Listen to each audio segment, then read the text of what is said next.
হরে কৃষ্ণ। পরমার্থ মিডিয়াতে আপনাদের সকলকে জানাই স্বাগতম।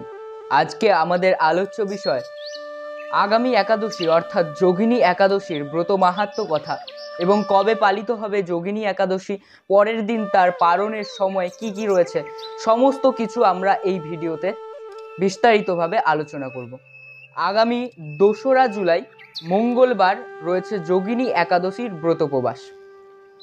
এই একাদশীর পালন রয়েছে পরদিন অর্থাৎ 3রা জুলাই ভোর 4:54 থেকে 7:10 মধ্যে।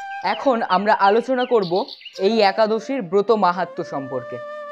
ব্রহ্মবৈবর্ত পুরাণে আষাঢ় মাসের কৃষ্ণপক্ষের একাদশী ব্রত মাহাত্ম্য যুধিষ্ঠির শ্রীকৃষ্ণ সংবাদে বর্ণিত আছে। যুধিষ্ঠির বললেন, হে বাসুদেব, আষাঢ় মাসের কৃষ্ণপক্ষীয় একাদশী ব্রত মাহাত্ম্য কৃপাপূর্বক আমার কাছে বর্ণনা করুন। শ্রীকৃষ্ণ বললেন, হে মহারাজ, সকল পাপ বিনাশিনী ও মুক্তিপ্রদ এই উত্তম ব্রতের কথা বলছি, আপনি শ্রবণ করুন। আষাঢ় মাসের কৃষ্ণপক্ষীয় একাদশী যোগিনী নামে পরিচিত।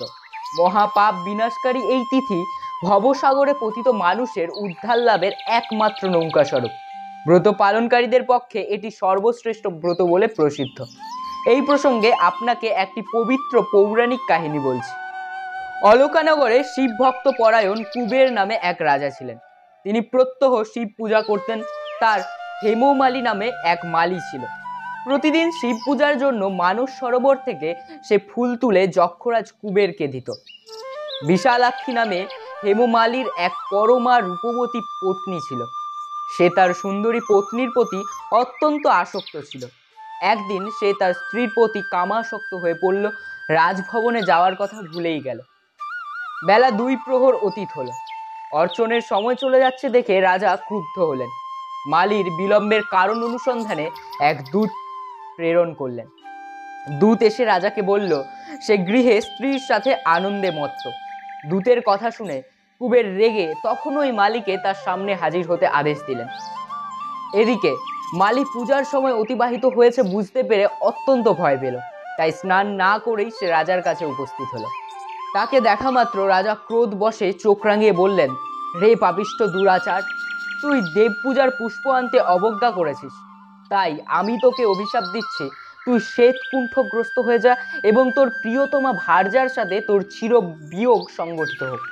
রে নীচ, তুই এখনই এই স্থান থেকে ভ্রষ্ট হয়ে অধোগতি লাভ কর। কুবেরের এই অভিশাপে হেমমালী তার পত্নীর সাথে স্বর্গভ্রষ্ট হয়ে দীর্ঘকাল যাবৎ কুষ্ঠ রোগে ভোগ করতে লাগলো। রোগের যন্ত্রণায় দিন অথবা রাত্র কখনোই সে সুখ পেত না, অথবা শীত গ্রীষ্ম প্রচণ্ড বেদনায় বহু কষ্টে সে জীবনযাপন করতে লাগলো। কিন্তু দীর্ঘদিন মহাদেবের অর্চনের ফুল সংগ্রহের স্বীকৃতির ফলে সে শাপগ্রস্ত হয়েও বৈষ্ণব শ্রেষ্ঠ শিবের বিস্মরণ কখনো হয়নি। একদিন হেমমালী ভ্রমণ করতে করতে হিমালয়ে শ্রী মার্কণ্ডেয় ঋষির আশ্রমে উপস্থিত হন। কুষ্ঠরোগে পীড়িত সপত্নী হেমমালীকে দর্শন করে শ্রী মার্কণ্ডেয় তাকে জিজ্ঞাসা করলেন, তুমি কার অভিশাপে এইরকম নিন্দনীয় কুষ্ঠরোগগ্রস্ত হয়েছ? সে উত্তর দিল, হে মুনিবর, রাজা ধনকুবেরের আমি ভৃত্য ছিলাম। আমার নাম হেমমালী। আমি প্রত্যহ মানস সরোবর থেকে ফুল তুলে শিব পূজার জন্য রাজাকে দিতাম। কিন্তু দুর্ভাগ্যবশত একদিন স্ত্রীর মনোরঞ্জন হেতু কামাসক্ত হওয়ায় সেই ফুল দিতে বিলম্ব হয়। রাজার অভিশাপে এই রকম দুর্দশাগ্রস্ত হয়েছে। পরপ্রকারই সাধুগণের স্বাভাবিক কর্ম। হে ঋষি শ্রেষ্ঠ, আমি অত্যন্ত অপরাধী, কৃপা করে আমার প্রতি প্রসন্ন হন। তখন দয়াদ্র চিত্তে মার্কণ্ডেয় মুনি বললেন, হে মালী, তোমার মঙ্গলের জন্য শুভফল প্রদানকারী এক ব্রতের উপদেশ করছি। তুমি আষাঢ় মাসের কৃষ্ণপক্ষের যোগিনী নামক একাদশী পালন করো। এই ব্রতের পুণ্য প্রভাবে তুমি অবশ্যই কুষ্ঠ ব্যাধি থেকে মুক্ত হবে। শ্রীকৃষ্ণ বললেন। ঋষির উপদেশ শ্রবণ করে হেমমালী তাকে প্রণাম জানালো। পরে অত্যন্ত আনন্দে ঋষির আদেশ মতো নিষ্ঠার সঙ্গে যোগিনী একাদশীর ব্রত পালন করলো। এইভাবে হেমমালী সমস্ত রোগ থেকে মুক্ত হলো এবং পত্নী সহ সুখে জীবনযাপন করতে লাগলো। হে মহারাজ যুধিষ্ঠির, আমি আপনার কাছে এই ব্রত উপবাসের মহিমা কীর্তন করলাম।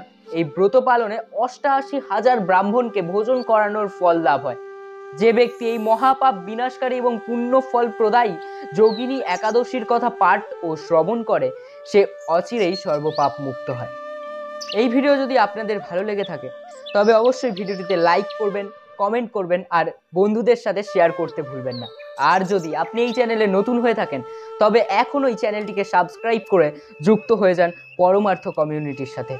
আজকে এই পর্যন্তই, দেখা হচ্ছে পরের ভিডিওতে। ততক্ষণ পর্যন্ত ভালো থাকবেন, সুস্থ থাকবেন।